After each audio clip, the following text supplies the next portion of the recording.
എല്ലാ കൂട്ടുകാർക്കും പുതിയൊരു വീഡിയോയിലേക്ക് സ്വാഗതം. ഇന്ന് ലുലു പോയപ്പോഴേ വാള കിട്ടി, നല്ല വാളയായിരുന്നു. അപ്പൊ കണ്ടിച്ചപ്പോൾ നല്ല ചോരയൊക്കെ ഉണ്ടായിരുന്നേ. അപ്പോൾ ഇത് 3 വാളയാട്ടോ. അപ്പൊ ഇതൊന്ന് നമുക്ക് ഫ്രൈ ചെയ്യാം കേട്ടോ. ദേഹത്തിന് നമ്മുടെ മീനിലേക്ക് മസാലക്കൂട്ടൊക്കെ തേച്ച് പിടിപ്പിക്കുക കേട്ടോ. നമ്മുടെ നാട്ടിലൊക്കെ ഇപ്പൊ കിട്ടുന്ന മീൻ അത്ര ടേസ്റ്റ് കുറവാന്നാ പറയുന്നത്. എന്തായാലും ഇത് നല്ല ടേസ്റ്റ് ഉള്ള മീനാ. ഇത് ഒരു 10-15 മിനിറ്റ് കഴിഞ്ഞിട്ട് നമുക്ക് ഫ്രൈ ചെയ്തെടുക്കാം. അപ്പൊ ഇതേ നമ്മുടെ മീൻ ഫ്രൈ നന്നായി വന്നിട്ടുണ്ട്. അതിലേക്ക് നാരങ്ങ പിഴിഞ്ഞ് വെക്കുക കേട്ടോ. എന്നിട്ട് ഇനി ഇതൊന്ന് ടേസ്റ്റ് ചെയ്ത് നോക്കാം എങ്ങനെ ഉണ്ടെന്ന്. നല്ല ചൂടുണ്ടേ. നല്ല ടേസ്റ്റ് ഉണ്ട് കേട്ടോ.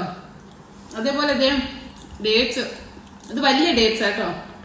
അതേപോലെ പ്രൂൺസ് എന്ന് പറയുന്ന ഒരു ഫ്രൂട്ട് ഉണ്ടായത്, ഇത് ഡ്രൈ ഫ്രൂട്ട് ആട്ടോ. ഇത് ഞാൻ കഴിച്ചിട്ടില്ല, നോക്കട്ടെ. ഇത് അത്ര ടേസ്റ്റ് ഒന്നുമില്ല, കുഴപ്പമില്ല. പക്ഷെ നമ്മുടെ ഈ ഡേറ്റ്സ് ഉണ്ടല്ലോ, അപാര ടേസ്റ്റ്. ഇത് നല്ല സൂപ്പർ. അപ്പൊ പുതിയ വീഡിയോ ആയിട്ട് വീണ്ടും വരാം.